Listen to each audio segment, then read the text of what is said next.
il y a un problème culturel aujourd'hui, et notamment de par la représentation du pouvoir des enseignants. Effectivement, ils doivent se délester d'une partie de leur, pas de leur savoir, mais je dirais de la dimension verticale de la diffusion des savoirs. C'est plus le cas, c'est fini, c'est plus possible de fonctionner comme ça, tout le monde le sait, mais c'est que le système éducatif, la forme scolaire étant toujours la même, là le problème c'est qu'on a des enfants, même des fois des jeunes, qui eux ont ce côté plutôt ascendant, mais pas ascendant qui serait juste une réponse à une dimension, je dirais, de verticalité, mais même qui après tout déploie et diffuse. Et finalement le partage, nous on le voit chez nous, on a un petit clic pour partager un contenu, il est 4 fois moins utilisé par les profs que par les élèves. Les élèves ils font quelque chose, ils partagent. Les profs, ils font quelque chose, ils le gardent pour eux, ils en parlent éventuellement à leurs élèves, et éventuellement, si après, en fin d'année scolaire, vraiment passé le 14 juin, ils le partagent.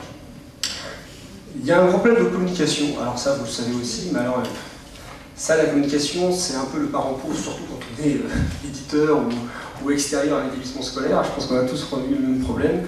Il n'y a pas de communication dans un établissement, il n'y a pas de communication entre les profs, il y a très peu de communication entre le chef d'établissement et l'enseignant. Il n'y a pas de communication non plus, ou très peu, entre les enseignants et la collectivité.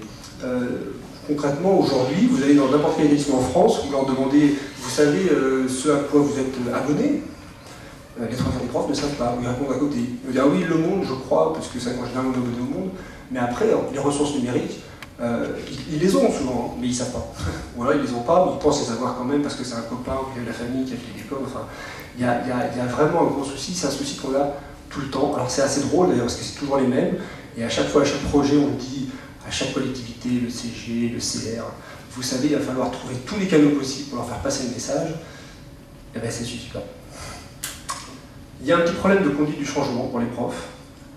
C'est-à-dire que voilà, il faut maintenant s'habituer à avoir des outils qui ne sont pas que des outils, ou un équipement qui n'est pas qu'un équipement. C'est pas simplement quelque chose que l'on vient prendre en plus. Ça devrait faire partie d'une pratique classique, parce que finalement le numérique baigne nos activités et nos façons même de penser, d'agir et d'être au monde aujourd'hui. Et pour les jeunes, c'est, vous savez, les digital natives, même s'ils ne sont pas tous des geeks. Loin de là, même si tous les collégiens ou les enfants de primaire ne sont pas tous derrière leur ordinateur, bien au contraire, il y a encore un gros travail d'éducation aux médias à faire avec eux, parce qu'ils sont, pour beaucoup, ils sont en fait complètement paumés, ils ne comprennent pas ou ils se font avoir très facilement, mais c'est quand même un changement de comportement qui aujourd'hui n'est pas encore à l'œuvre dans l'éducation nationale. Je finirai par dire qu'effectivement, un peu comme ce que j'ai évoqué, il y a très peu de travail collaboratif. Vous avez des plateformes collaboratives, il y en a plein. Et bien, le collaboratif, la mutualisation chez les enseignants, ça reste quand même quelque chose de très très difficile. Vous savez peut-être plus pourquoi que moi d'ailleurs, mais en tout cas, il y a un peu la même chose dans le e-learning du côté des sociétés. Faut être honnête. C'est pas si simple que ça. C'est pas parce qu'on a un outil qui permet de partager qu'on partage pour autant.